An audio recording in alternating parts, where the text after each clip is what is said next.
자, 오늘 말씀의 제목은 당신은 이 비밀을 아는가입니다. 당신은 이 비밀을 아는가? 자, 오늘은 비밀에 관한 말씀을 나누고 싶습니다. 우리가 사는 이 세상에는요, 비밀이 참 많습니다. 신 이상이 비밀이 없는 사람은 가난한 사람이다라고 말할 정도로 사실 모든 사람에게는 크고 작은 비밀들이 있어요. 숨기고 싶은 비밀들이 있습니다. 설교를 준비하면서 비밀에 관한 유머를 검색했더니 재미있는 유머가 있더라고요. 그래서 먼저 유머를 소개하고 본문 강의를 하도록 하겠습니다. 한 꼬마가 자기 친구에게 용돈을 버는 방법에 대해서 배웠어요. 친구가 이렇게 말해줬어요. 어른들은 무엇이든지 꼭 비밀이 한 가지씩 있거든. 그걸 이용하면 용돈을 벌 수 있어. 난 모든 비밀을 알고 있어요. 이렇게 말하면 돼. 그 말을 들은 친구는 집에 가서 실험을 해보기로 작정을 했습니다. 그리고 엄마에게 가장 먼저 얘기했어요. 엄마, 나 모든 비밀을 알고 있어. 그러자 엄마가 놀라면서 10,000원을 주며 말했습니다. 절대 아빠에게 말하면 안 된다. 이에 신난 꼬마는요, 아빠가 들어오자 이번에는 아빠에게 슬쩍 이렇게 말했어요. 아빠, 난 아빠의 모든 비밀을 알고 있어요. 그러자 아빠는 꼬마를 방으로 데리고 가서 20,000원을 주면서 말했습니다. 너 절대 엄마에게 말하면 안 된다. 다음날 꼬마는요, 우편 배달부 아저씨에게도 말을 했어요. 아저씨, 난 모든 비밀을 알고 있어요. 그러자 우편 배달부는 눈물을 글썽거리며 말했습니다. 그래, 드디어 알았구나. 이리 와서 아빠에게 안기렴.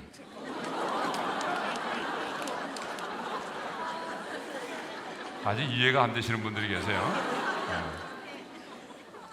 아직 이해가 안 되시는 분들은 미성년자입니다. 하나를 더 할게요. 한 할아버지가 죽으면서 할머니에게 이렇게 물었습니다. 여보, 임자, 내가 죽기 전에 꼭 진실을 알고 싶소. 제일 못생기고 돌대가리인 우리 넷째, 정말 내 새끼 맞소? 내가 죽기 전에 진실을 말해주시오. 할머니가 말합니다. 영감, 추호도 의심하지 말고 편히 가이소. 100% 당신 새끼입니다. 맹세합니다. 이 말을 듣고 그 영감은 편안한 얼굴로 임종을 했습니다. 할아버지가 죽자 할머니는 혼자 중얼거렸습니다. 나머지 세 놈 물어볼 줄 알고 시겁했네.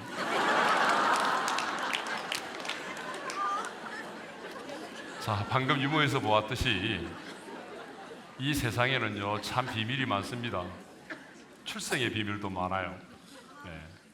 드러난 비밀도 있고 아직 드러나지 않고 숨겨진 그런 비밀도 있습니다. 그래서인지 이 비밀을 주제로 한 그런 영화라든지 드라마, 소설들이 참 많이 있어요. 말할 수 없는 비밀이라는 영화도 있고요, 비밀은 없다라고 하는 영화도 있고, 비밀이 묻힌 곳이라는 소설도 있습니다. 여러분, 우리가 먹고 마시는 음식에도 비밀이 있습니다. 서울 중구 신당동 떡볶이 거리를 처음 만들며 원조 떡볶이 집으로 유명한 마봉님 할머니 떡볶이 집이 있어요. 여러분 가보셨어요? 벌써 많은 분들이 가보셨네요. 네. 자, 이분이 이제는 고인이 되셨는데요, 이 마복이 할머니는 고추장 CF에서 이런 말을 했어요. 며느리도 몰라? 아무도 몰라?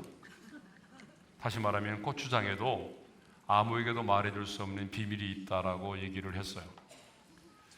여러분, 세계적인 브랜드인 코카콜라 역시 비밀을 가지고 있다라고 알려져 있습니다.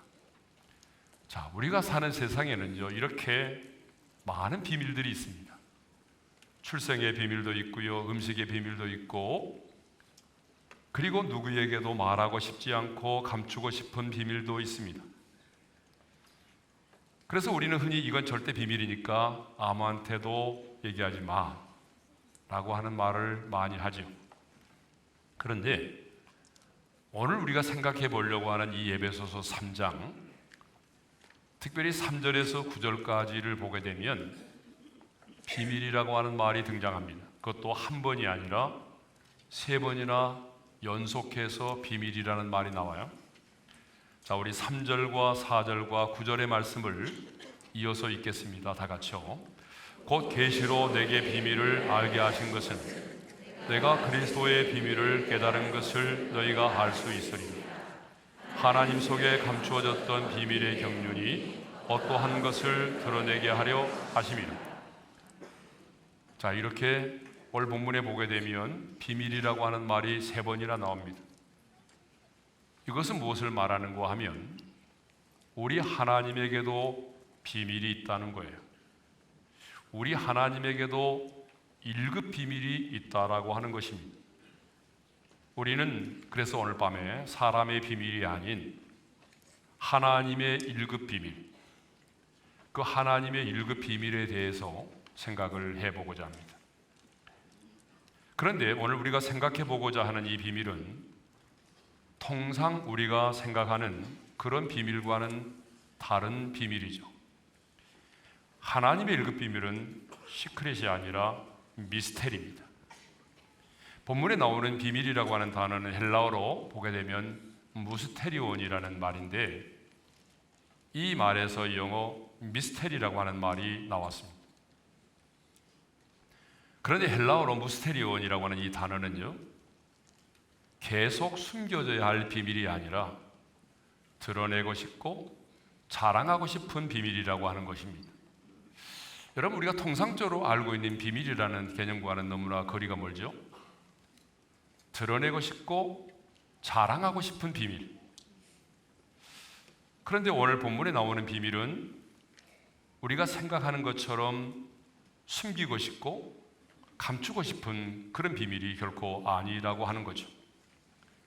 그래서 영어 성경을 보게 되면 오늘 본문에 나오는 비밀을 말할 때에 시크릿이 아니라 헬라의 원문을 따라서 미스테리라고 하는 단어를 사용하고 있습니다.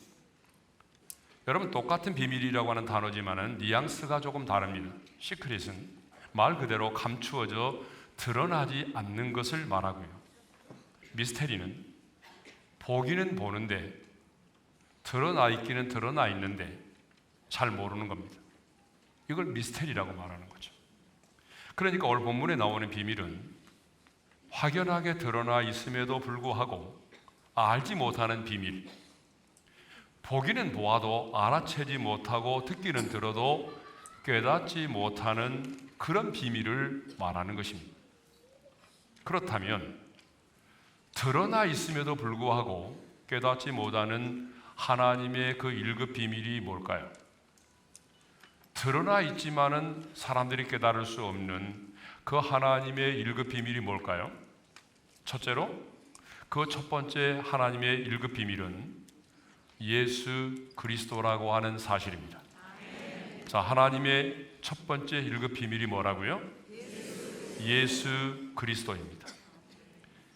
바울은 예수를 믿고 난 다음에 하나님의 1급 비밀을 깨달았어요. 그래서 이제 우리가 이 다음 시간에 하나님의 비밀을 아는 자는 어떻게 사는가를 생각해 보겠는데, 여러분, 성경에 기록되지 않았지만 사도 바울은 이 하나님의 비밀을 깨달았을 때에 아마 전율을 느꼈을 것 같아요.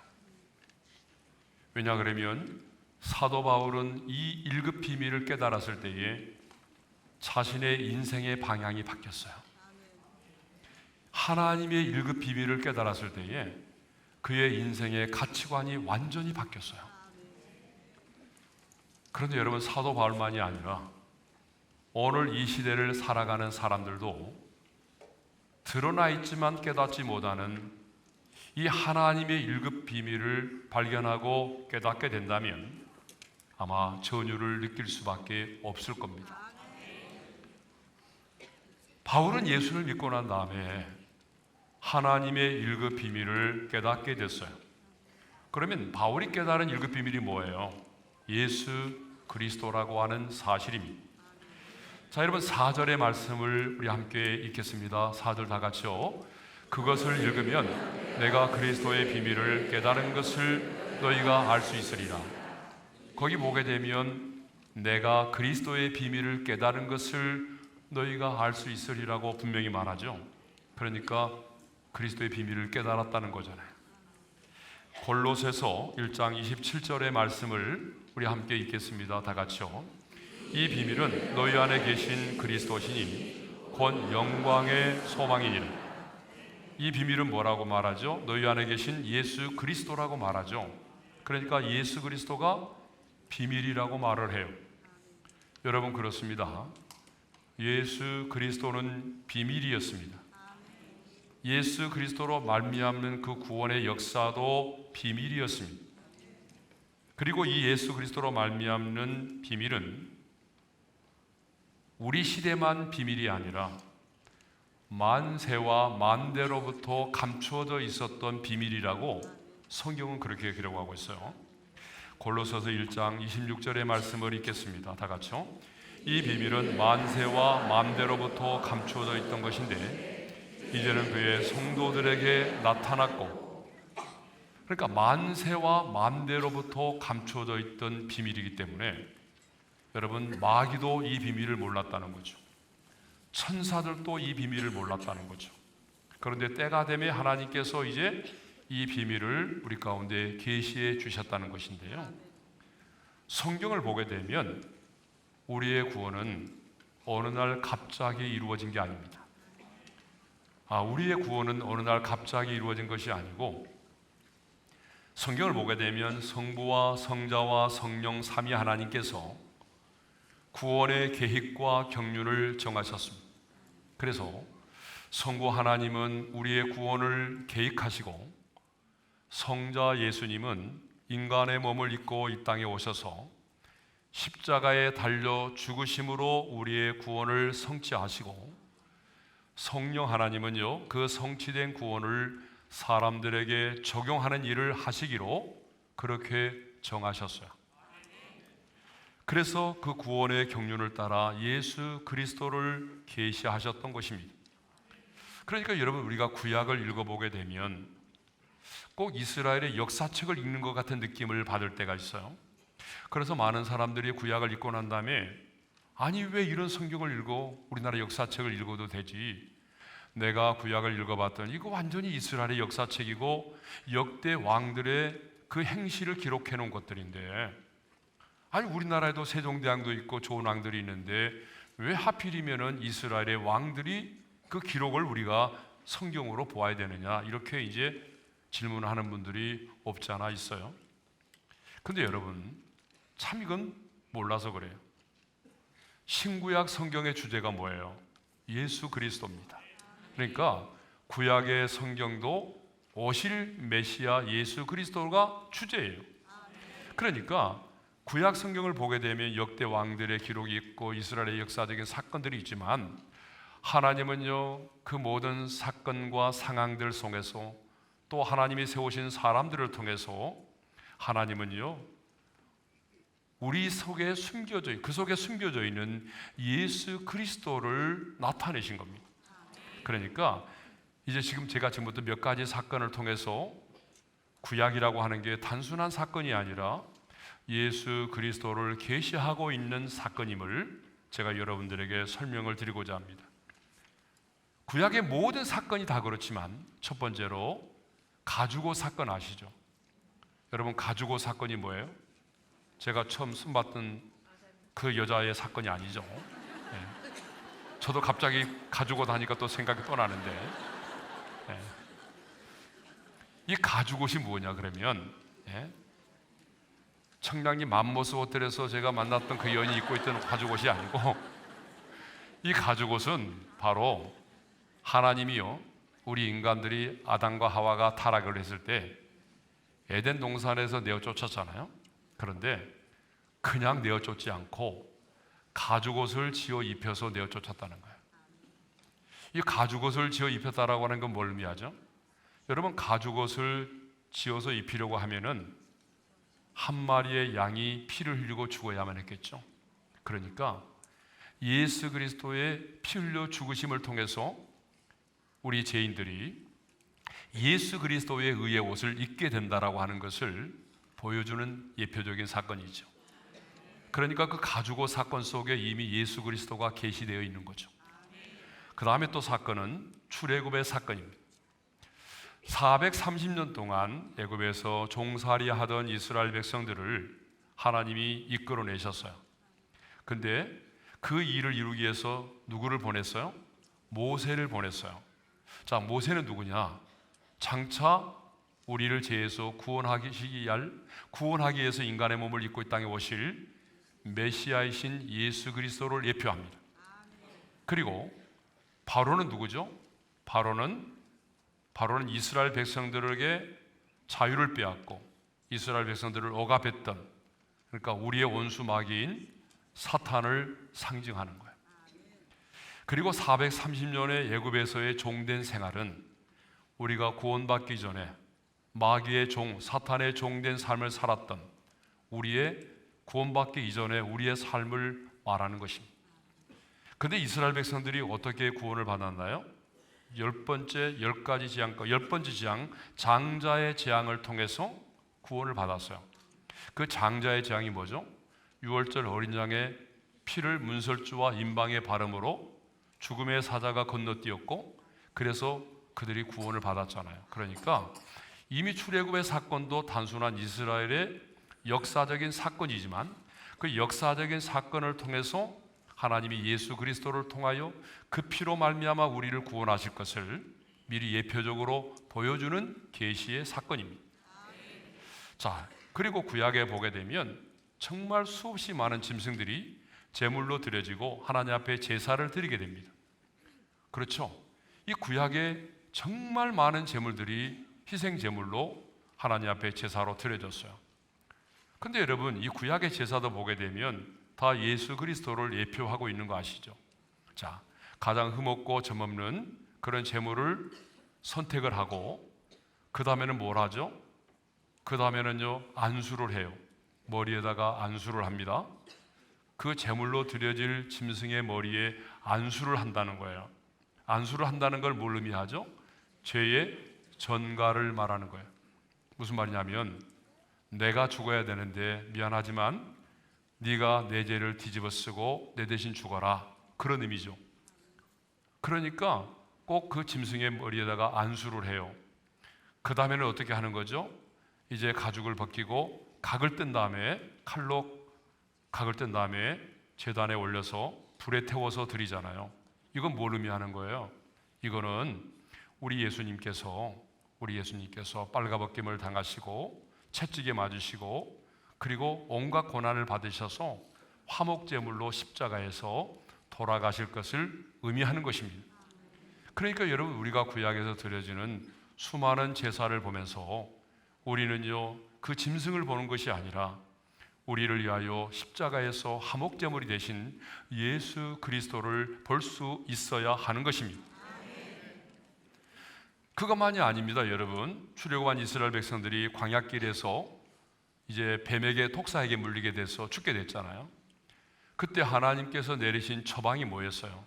장대에다가 놋뱀을 달고 그 장대에 달린 놋뱀을 바라보는 자는 죽지 않고 구원을 받으리라고 말씀하셨잖아요. 여러분, 이 장대에 달린 놋뱀이 뭐죠? 바로 예수님께서 우리의 죄를 대신하여 십자가에 죽으실 사건. 다시 말하면 창세기 3장 15절에 보게 되면 여인의 후손이 뱀의 머리를 깨뜨리게 하실 것이다 라고 말씀하셨는데, 바로 예수님이 십자가에서 마귀의 일을 멸하시고 승리하실 것을 우리에게 보여주는 사건이죠. 그리고 누구든지 간에 인간의 행위에 근거하지 않고 그 십자가에 달린 예수를 바라보면 구원을 받는다 라고 하는 것을 우리에게 가르쳐 주는 것입니다. 그러니까 여러분, 구약에 일어나는 모든 사건들도 보게 되면 다 예수 그리스도를 예표하고 있습니다. 예수 그리스도를 계시하고 있어요. 그런데 사람들은요, 몰랐던 거죠.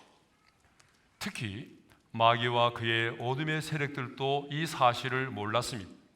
그래서 사탄 마귀는 예수님이 인간의 몸을 입고 이 세상에 오셨을 때에 가장 먼저 예수가 하나님의 아들이라는 사실을 알아봤어요. 인간들이 알아보기 전에 마귀가 하나님의 아들이 이 땅에 왔다는 사실을 알아봤어요. 그리고 어떻게 했어요? 그 예수를 통하여, 그렇지만 뭘 몰랐어요? 이 땅에 오신 예수 그리스도를 통하여 인류 역사의 구원이 이루어진다는 사실은 몰랐어요.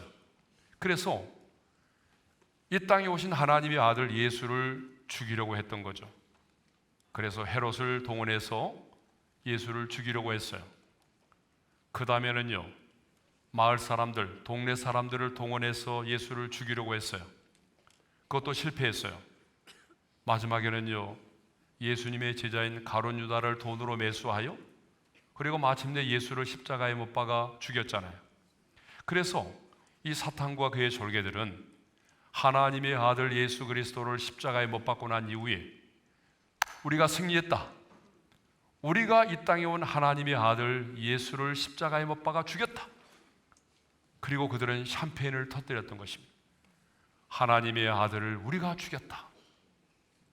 그런데 여러분, 그들은 승리한 것이 아니었어요. 도리어 패배를 한 것입니다. 왜 예수님의 십자가의 죽으심과 부활이 그들에게 패배가 되었을까요?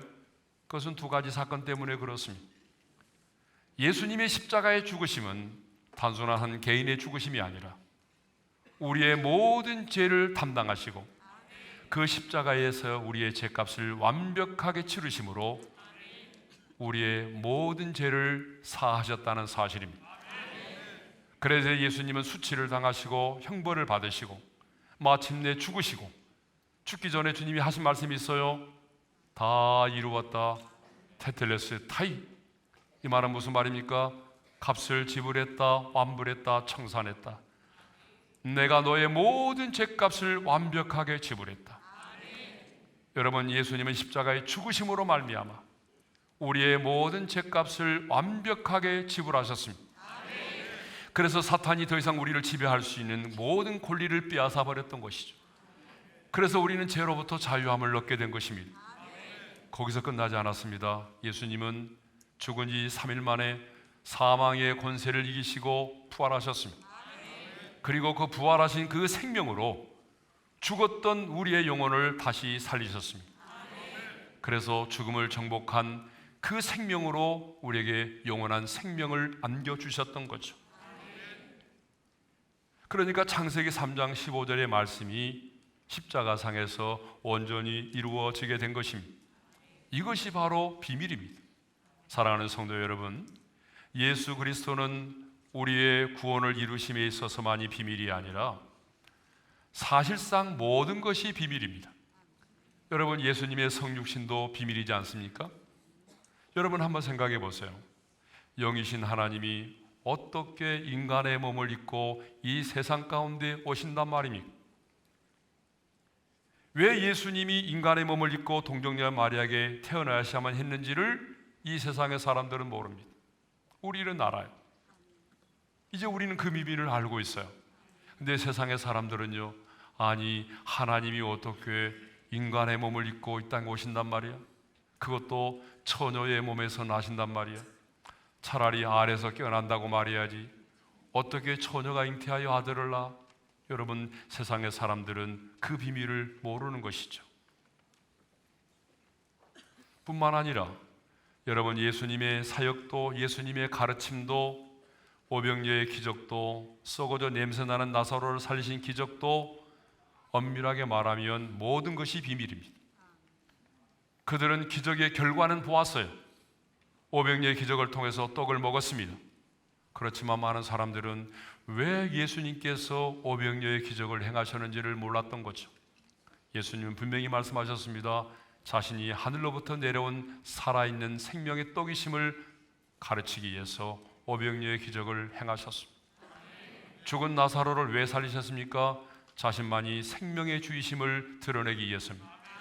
그렇지만 세상의 사람들은요, 죽은 자가 살아나는 것만 보았지 왜 예수님께서 그 죽은 자를 살리시고 500리의 기적을 행하시는지 그 이유를 알지 못했던 것이죠. 예수 그리스도와 관련된 비밀 가운데 또 하나의 비밀이 있습니다. 그 비밀은 무엇인가 하면은 우리가 예수를 믿고 영접할 때에 그 주님이 오늘 믿는 자 안에 거하신다는 사실입니다. 그래서 사도 바울은 골로새 교회 성도들에게 편지를 쓰면서 너희 안에 계신 예수 그리스도가 비밀이라고 말하고 있습니다. 자, 아까 읽었습니다만 다시 한번 읽어볼까요? 시작. 이 비밀은 너희 안에 계신 그리스도시니 곧 영광의 소망이니라. 이 비밀은 너희 안에 계신 그리스도니라고 말하고 있어요. 그러니까 우리 안에 계신 예수 그리스도가 비밀이라고 하는 것입니다. 요한계시록 3장 20절을 보게 되면 예수님은 계속하여 사람들의 마음의 문을 두드리고 계십니다. 여러분, 왜 예수님께서 사람들의 마음을 계속해서 두드리고 계십니까? 요한계시록 3장 20절의 말씀을 읽겠습니다. 볼지어다 내가 문 밖에 서서 두드리노니 누구든지 내 음성을 듣고 문을 열면 내가 그에게로 들어가 그와 더불어 먹고 그는 나와 더불어 먹으리라. 여러분, 예수님께서 왜 사람의 마음의 문을 그렇게 두드리고 계시죠? 주님이 우리 안에 들어오시기 위해서요. 들어오시고자 하는 이유가 뭐예요? 그 들어오시고자 하는 이유는 내가 그에게로 들어가 그와 더불어 먹고 그는 나와 더불어 먹으리라. 여러분, 이 먹는다라고 하는 것, 더불어 먹는다라고 하는 것은요 아주 친밀한 사귐을 말합니다. 그러니까 주님이 우리 안에 들어오시는 이유가 뭐냐 그러면 그냥 우리 안에 손님으로 그냥 오시고자 하는 것이 아니라 나와 친밀한 사귐을 갖기 위해서 사랑의 교제를 갖고 싶어서 우리 안에 들어오시겠다라고 하는 것입니다. 여러분, 제가 예전에 한번 사용했던 그런 예인데요, 어느 부부가, 신앙이 좋은 크리스찬 부부가 부부싸움을 했어요. 여러분, 예수 믿는 사람도 부부싸움을 하잖아요, 그죠? 부부싸움 아직까지 한 번도 안 해보신 분 있으면 손 들어 보실래요? 예. 한 번도 안 계세요? 다 하신 거예요? 예. 저는 했을 것 같아요, 안 했을 것 같아요? 아유, 그렇게 자신 있게 말하면 어떻게 합니까? 저도 했죠, 당연히. 예. 부부싸움을 했어요. 근데 많이는 하지 않았어요. 예. 제가 생각나기로는 제 아내하고 검증한 것은 3번.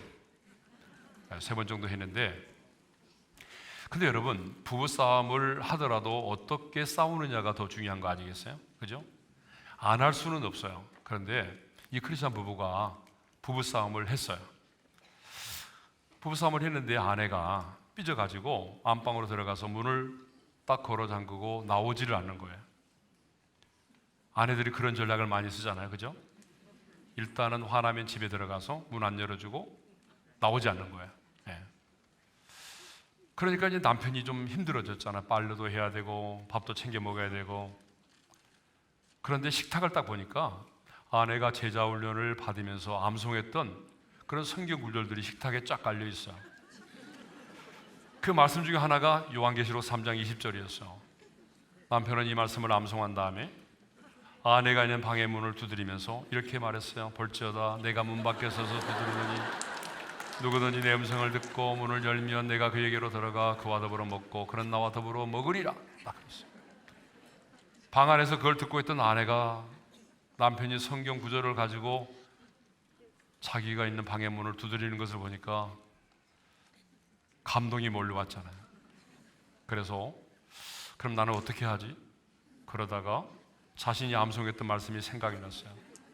요한복음 15장 5절의 말씀이 생각이 났어요. 나를 떠나서는 너희가 아무것도 할 수 없음이라. 그렇게 하면서 문을 열고 나와가지고 서로 이렇게 대화를 나누는 동안에 웃으며 화해를 했다. 이런 말씀이 있어요. 이런 이야기가 있습니다. 말씀 있는 게 아니에요. 이런 이야기가 있어요. 그러니까 여러분도 바로 말씀으로 이렇게 서로 대화를 나누시고 화목하시기를 바랍니다. 근데 말씀으로 이상하게 싸우는 부분도 있어요. 왜냐하면 주일날 설교를 듣고도 집으로 돌아가서는 서로 자기에게 유리하게 적용을 해서 부부끼리 싸우는 분들이 많이 계시더라고요. 자, 성도 여러분, 여러분 정말 여러분이 예수님을 영접하셨어요? 그렇다면 예수 그리스도가 바로 여러분 안에 계십니다. 예수님이 내 안에 들어와서 지금 나와 함께 계신다고 하는 이 사실이 얼마나 신비한지 몰라요. 갈릴리 바다를 거니셨던 그 예수님, 그리고 그 들판에서 오병이어의 기적을 행하셨던 그 예수님, 십자가에서 나를 위하여 죽으셨고 그리고 사망 권세를 이기시고 부활하셨던 그 예수님이 영으로 지금 내 안에 계신다는 이 사실, 얼마나 신비한 일입니까? 그래서 그날에는 너희가 내 안에, 내가 너희 안에 있는 것을 너희가 알리라, 그렇게 말씀했어요. 예? 이것이 바로 신비라는 거예요. 여러분, 예수 그리스도가 지금 내 안에 계신다는 이 사실, 이게 신비죠. 예. 저는 오늘 이 예배에 참석한 모든 성도들이, 그리고 영상으로 이 말씀을 듣는 모든 하나님의 사람들이 이 하나님의 비밀인 예수 그리스도를 깨달아 알기를 원합니다. 여러분, 예수 그리스도의 이 비밀을 아는 자가 복음을 아는 자이고, 이 비밀을 아는 자가 바로 하나님의 자녀가 되는 것입니다. 네. 자, 두 번째 비밀입니다. 두 번째 비밀은 주님의 몸된 교회가 또 하나의 비밀이라고 하는 사실이죠. 여러분, 교회라고 하는 것은 건물이 아닙니다. 조직도 아닙니다. 신약 성경은 단 한 번도 교회를 건물이라고 말한 적이 없어요. 교회는 바로 예수 그리스도 안에서 한 지체된 자들의 모임이 바로 교회입니다. 다시 말하면 예수 그리스도를 머리로 하는 그 공동체가 바로 교회입니다. 그래서 바울은 6절에서 교회를 이렇게 설명하고 있다는 거예요. 자, 6절의 말씀이 중요하죠. 읽겠습니다. 이런 이방인들이 복음으로 말미암아 예수 그리스도 예수 안에서 함께 상속자가 되고 함께 지체가 되고 함께 약속에 참여하는 자가 됨이라. 자, 어떤 단어가 반복하여 나왔나요? 함께라는 말이 3번이나 나왔어요. 다시 말해서 예수 안 믿는 사람들이 복음을 듣고 예수를 믿게 되면 예수 그리스도 안에서 함께 상속자가 되고 함께 지체가 되고 함께 약속에 참여하는 자가 된다는 것입니다. 그렇습니다, 여러분. 아무리 망가진 사람일지라도, 아무리 버림받은 사람일지라도, 아무리 실패하고 넘어진 사람일지라도, 아무리 더럽혀진 사람일지라도 예수를 믿으면 복음으로 말미암아 그리스도 예수 안에서 함께 상속자가 되고 함께 지체가 되고 함께 그 약속에 참여하는 자가 된다는 것입니다. 여러분, 이것이 얼마나 신비한 일인지 모릅니다. 이것이 바로 교회고요, 이것이 바로 하나님의 비밀인 교회다라고 하는 것입니다. 그런데 이 사실이 오늘 교회인 우리에게는 너무나 감격스럽고 감사한 일이지만, 당시에 우리만이 하나님의 택한 선민이라고 하는 그 선민의식을 가지고 살았던 유대인들의 입장에서 보게 되면 이거는 정말 받아들이기 어려운 사실이었어요. 정말 못 받아들이는 거예요. 왜? 자신들만이 택한 선민이라고 생각을 했는데, 바울은 지금 뭐라고 말합니까? 누구든지, 이방인도, 아무리 더럽혀진 사람도, 망가진 사람도, 실패한 사람도 예수를 믿게 되면 그 복음으로 말미암아 예수 그리스도 안에서 함께 상속자가 되고 함께 지체가 되고 함께 약속에 참여한 바가 된다는 것, 이것을 우리는 감사하지만 당시에 선민의식을 가지고 있던 유대인들에게서는 받아들일 수 없었어요. 여러분, 당시에 유대인들은 그래서 이방인들을 어떻게 여겼어요? 지옥의 불쏘시개로 여겼잖아요. 예? 그래서 이방인들의 피가 섞여 있다고 그래서 사마리아 땅은 어떻게 했어요? 들어가지도 않았고 그들과 식사도 하지 않았고, 예? 그들에게는 어때요? 물과 기름과 같았어요. 두 사이에 넘을 수 없는 벽이 있었단 말이에요. 그런데 예수님께서 십자가에 달려 죽으심으로 중간에 막힌 담을 호셨어요. 에베소서 2장 14절의 말씀을 읽겠습니다. 다 같이요. 그는 우리의 화평이신지라 돌로 하나를 만드사 원수된 것 그 중간에 막힌 담을 자기 육체로 허시고, 예수님이 십자가에 달려 화목제물이 되심으로 말미암아 그 중간에 막힌 담을 다 허물어 버리셨어요. 그러므로 이제는 누구든지입니다. 아무리 망가진 사람도, 아무리 더럽혀진 사람도, 아무리 인생에 실패한 사람도 그 예수를 믿기만 하면 우리 모두가 함께 그리스도 안에서 상속자가 되고 지체가 되고 그 약속에 참여한 자가 된다는 것입니다. 예? 그러면 이 상속자가 된다는 말이 뭔지를 조금 설명하겠습니다. 여러분, 우리가 상속자가 된다라고 하는 이 말은 내가 하나님의 자녀가 되었다는 것을 말하는 것입니다. 왜냐 그러면 자녀가 된 자만이 하나님 아버지께로부터의 유업을 상속받을 수 있는 권리가 있기 때문이에요. 여러분, 이 땅에도 보게 되면 아무나 아버지의 유업을 상속받지 못하잖아요. 그렇지 않아요, 여러분? 그 자녀만이 그 부모의 유업을 상속받을 수 있는 것처럼, 여러분, 우리가 하나님 나라의 영광스러운 그 상급을 상속받으려면 뭐가 먼저 돼야 되죠? 하나님의 자녀가 먼저 되어야 되는 것이죠. 예. 그러니까 우리는 이제 예수를 믿음으로 말미암아 하나님의 자녀가 되는 것으로 끝나는 것이 아니라 이제 더 나아가서 하나님의 자녀로서 하나님 나라의 그 영광스러운 상급을 우리가 어때요? 유업으로 받을 수 있게 된 거죠. 그러니까 이건 정말 큰 거예요. 여러분, 내가 단순히 그냥 하나님의 자녀가 돼가지고 천국에 들어가는 것만 끝나는 것이 아니라 어때요? 하나님께서 우리를 위하여 예비해 놓으신 영광스러운 상급을 받아 누리게 된다는 거예요. 그러니까 예수 믿는 것은 뭐와 같으냐? 여러분, 도랑치고 가지 잡고 마당 쓸고 돈 줍는 거와 똑같아요. 왜냐하면 예수 믿고 하나님의 자녀가 되는 것도 너무나 감사하고 축복인데, 또 하나님이 자녀된 우리에게 어때요? 상속자가 되게 하셔서 우리가 그 상속자로서 하나님 아버지로부터 영광스러운 상급을 기업으로 받게 됐단 말이죠. 예. 자, 두 번째로 지체가 된다고 그랬잖아요. 지체. 함께 지체가 되고 그랬잖아요. 여러분, 함께 지체가 되었다라고 하는 말은 모든 것을 함께 누릴 수 있는 공동체의 일원이 되었음을 말합니다. 자, 바울은 교회를 설명할 때에 몸의 개념으로 설명을 했습니다. 자, 우리 몸에는 머리가 있지 않습니까? 그렇죠? 그리고 우리 몸에는 많은 지체들이 있어요.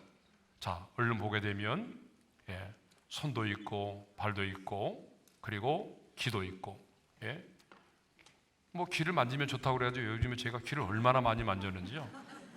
그냥 상처가 났어요. 하도 귀를 집어뜯어가지고. 귀를 만지면 좋다고 그래가지고 올해 연초에 이제 작정한 게 귀를 만지자 그래가지고 계속 귀를 만지고 있습니다. 그런데 좋은 것 같아요. 귀를 만지니까 확실히 좋은 것 같습니다. 여러분도 머리가 아프신 분들은 귀를 많이 만지시기를 바랍니다. 자, 우리 몸에는 이렇게 머리가 있고요, 여러 지체가 있어요. 근데 드러난 지체도 있지만 우리 몸속에는 오장육부와 같은 그런 지체도 있습니다. 그런데 중요한 것은 뭐냐 그러면 이 모든 지체들이 머리의 지시를 따라서 움직인다는 거죠. 그러면 이 교회 머리가 누구죠? 예수 그리스도십니다. 그러니까 여러분, 교회는요 민주주의가 아니에요. 원래 우리가 장로 제도가 민주적인 정치를 하다 보니까 이렇게 되는데, 그러다 보니까 교회가 문제가 많은 거잖아요. 사실은 교회는 민주적인 게 아니고요, 이 머리의 지시를 따라 움직이는 게 교회입니다. 여러분 그러잖아요. 그러니까 예수 그리스도가 이 교회의 머리시고 머리 대신 주님께서 가라 하면 가야 되고, 이 머리 대신 주님이 오른손에게 손을 들라 그러면 들어야 되고, 그래야 되는 게 정상이잖아요. 그죠? 자, 그러면 머리가 누구죠? 예수님이고, 예수를 믿는 우리들은요, 그 몸에 연합된 지체들입니다. 그래서 이 지체들이 이렇게 하나가 돼서 몸을 이루고 있는데 이것을 교회라고 말하고 있습니다. 네. 그러면 왜 바울은 교회를 이런 몸의 개념으로 설명을 하고 있는가? 그것은 첫 번째가 뭐냐면 몸을 이루는 모든 지체들이 서로 연합되어 있기 때문에 그렇습니다. 여러분, 손도 발도 기도 모든 게 다 연합이 연결되어 있지 않습니까? 유기적으로 연합이 되어 있단 말입니다. 그러니까 어때요? 손가락이 아프면 손가락만 아픈 게 아니에요. 여기만 아픈 게 아니라 마음도 아프고 온몸이 다 아파요. 여러분 그러잖아요. 이게 교회라는 거예요. 그러니까 교회는 기쁨과 슬픔을 나누는 이런 공동체가 교회라는 거예요. 다른 성도의 아픔이 나의 아픔으로 다가와야 그게 교회라는 거예요. 다른 성도의 실수를 기뻐하면 교회가 아닙니다, 여러분.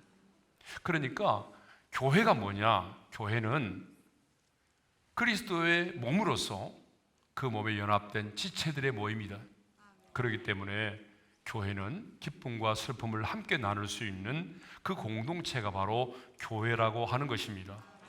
또 교회가 왜 바울이 교회를 그리스도의 몸으로 비유했느냐 그러면 어떤 지체도 몸을 떠나서는 존재할 수가 없기 때문에 그렇습니다. 여러분, 아무리 똑똑한 지체라고 할지라도 나는 이 몸이 필요 없어요 하고 이 손이 쑥 빠져나와서 혼자 돌아다닌다고 생각해 보세요. 그러면 어떻게 될까요? 그러면 여러분 혈액순환이 안 됩니다. 산소가 공급이 안 되고. 그러면 어떻게 될까요? 잠시 후면 이 손은요 썩고 병들어 죽는 거예요. 그러니까 무슨 말인가 하면은 우리는 어떤 일이 있어도 그리스도 안에 머물러 있어야 한다는 거예요. 힘들고 어렵다고 그래서 독립적으로 나와서 살면 안 됩니다. 여러분 간이 나왔다는 말 있잖아요. 간이 밖에 나와가지고 혼자 돌아다닌다고 생각해 보세요. 그러면 살겠어요? 죽는 겁니다. 여러분 우리도 마찬가지입니다.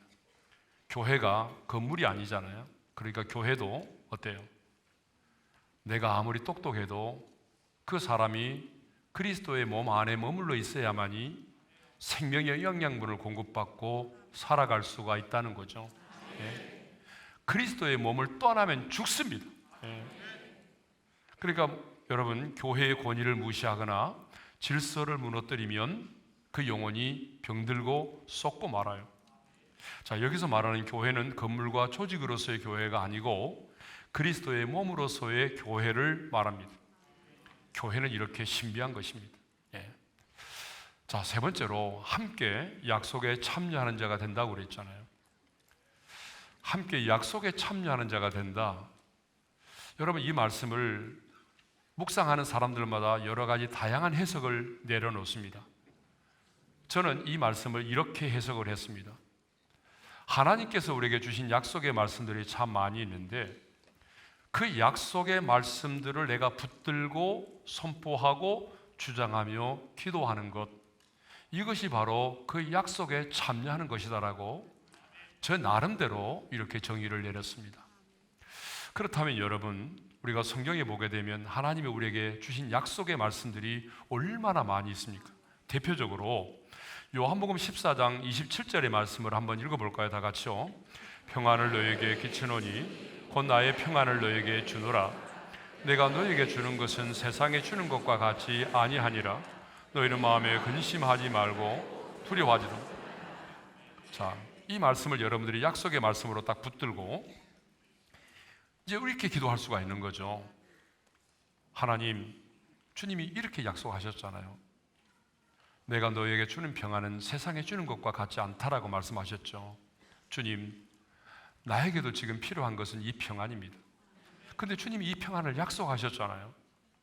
이제 약속의 말씀대로 주님 내 안에 정말 주님이 주실 수 있는, 세상에 줄 수 없는, 오직 주님만이 주실 수 있는 그 평안을 내게 주십시오. 여러분이 이렇게 이 말씀을 붙들고 선포하고 주장하고 나간다면 바로 그것이 바로 약속에 참여하는 자가 되는 거예요. 물론 다른 방식으로 이 말씀을 묵상하는 분도 계세요. 근데 저는 그렇게 묵상을 했다 그 말입니다. 네. 또 요한복음 16장 24절에 보게 되면 이런 말씀이 있잖아요. 다 같이요. 지금까지는 너희가 내 이름으로 아무것도 구하지 아니하였으나 구하라 그리하면 받으리니 너희 기쁨이 충만하리라. 자, 이 말씀도 우리가 어떻게 이제 이 말씀을 붙들고 약속에 참여할 수 있을까요? 이렇게 하면 되겠죠. 주님, 내 공로를 의지하여 기도하는 것이 아니라 내가 예수 그리스도의 이름에 근거하여 기도합니다. 하나님과 나 사이의 유일한 중보자는 예수 그리스도 한 분이시고 내 공로를 가지고 나가는 것이 아니라 예수 그리스도의 이름으로 나아갑니다. 주님이 말씀하셨죠. 지금까지는 너희가 내 이름으로 아무것도 구하지 아니하였으나 구하라 그리하면 받으리니 너희 기쁨이 충만하리라. 그래서 주님 이 시간에는 내 열심과 내 공로와 업적을 가지고 기도하는 것이 아니라 주님께서 분명히 이렇게 말씀하셨기 때문에 내가 존귀하신 우리 주 예수 그리스도의 이름으로 기도합니다. 예수 그리스도의 이름으로 구하노니 주님께서 약속의 말씀대로 내 기도에 응답해 주십시오. 여러분, 이렇게 주장하며 선포하며 나가는 것이 이 약속의 말씀에 참여하는 자가 되는 겁니다. 그러니까 이제 우리가 잠시 후에 기도할 텐데 여러분들이 기도할 때요, 그냥 막무가내로 기도하지 말고 하나님이 여러분에게 주신 말씀을 딱 붙들고 그 약속의 말씀에 참여하는 기도를 하셔야 돼요. 예. 자, 마태복음 11장 28절도 마찬가지죠. 읽겠습니다. 수고하고 무거운 짐진 자들아 다 내게로 오라. 내가 너희를 쉬게 하리라. 여러분, 이 말씀도 마찬가지잖아요. 주님, 지금 내 마음이 힘이 무겁습니다. 복잡합니다. 하나님, 수고하고 무거운 짐자들아 다 내게로 오라. 내가 너희를 쉬게 하리라고 약속해 주셨는데 주님, 내가 주님께로 갑니다. 내 인생의 무거운 짐을 주님의 손에 올려드립니다. 주님, 내 마음에 힘과 안식을 주십시오.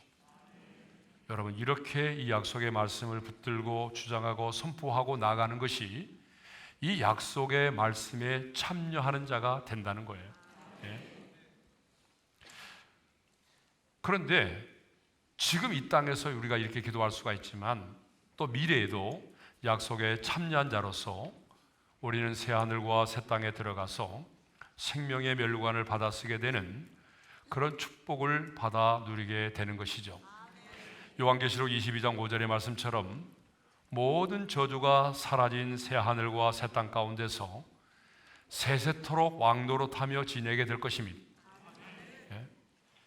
그리고 직접 우리 주님을 우리가 배웠고 하나님이 인간을 지으시고 아담과 하와에게 모든 창조를 정복하고 다스리라고 하셨는데 그 만물의 통치권이 회복이 돼서 우리가 세세토록 모든 피조물들을 다스리는 그런 영광을 누리게 될 것입니다. 자, 이제 말씀을 정리하겠습니다. 오늘 우리는 뭘 나눴어요? 하나님의 비밀을 나눴어요. 하나님의 비밀. 그 하나님의 비밀이 뭐냐? 바로 예수 그리스도이십니다. 예수 그리스도가 왜 비밀입니까? 그분이 인간의 몸을 입고 이 땅에 오신 그 자체, 그리고 십자가에 달려 죽으심으로 우리의 죄값이 지불되어지고 그리고 부활하심으로 말미암아 우리에게 죽음을 이긴 그 영원한 생명을 주셨다는 그 사실, 그 사실이 감추어져 있었던 것인데 하나님께서 때가 되매 계시를 통하여 성령을 통하여 우리 가운데 드러내 보여주셨습니다. 예수 그리스도가 비밀입니다. 하나님의 비밀. 그리고 또 하나의 비밀은 뭐예요? 예수 그리스도가 지금 내 안에 계신다는 거예요. 이건 신비 중의 신비입니다. 뿐만 아니라 주님의 몸된 교회가 바로 비밀입니다. 예수를 믿음으로 말미암아 우리가 그리스도의 몸에 연합된다는 사실, 우리의 모든 지체들이 그리스도 안에서 그의 머리의 지시를 따라 살아간다는 것. 여러분, 이것이 뭡니까? 이거 엄청난 신비잖아요. 이것이 바로 비밀입니다. 그런데 우리는 이 비밀을 깨달아 알게 됐습니다. 우리가 이 비밀을 알게 된 거예요. 그러므로 이 비밀을 아는 자는요, 아무렇게나 살지 않아요. 이 비밀을 아는 자는요, 당당하게 확신을 가지고 살아갑니다. 이 다음에 이제 우리가 이 비밀을 아는 자는 어떻게 살아야 하는지에 대해서 나누겠지만 중요한 것은 이 비밀을 아는 자는 인생이 바뀐다는 것입니다. 여러분, 이 비밀을 아는 자는요, 가치관이 바뀝니다. 이 비밀을 아는 자는 아무렇게나 살지 않습니다.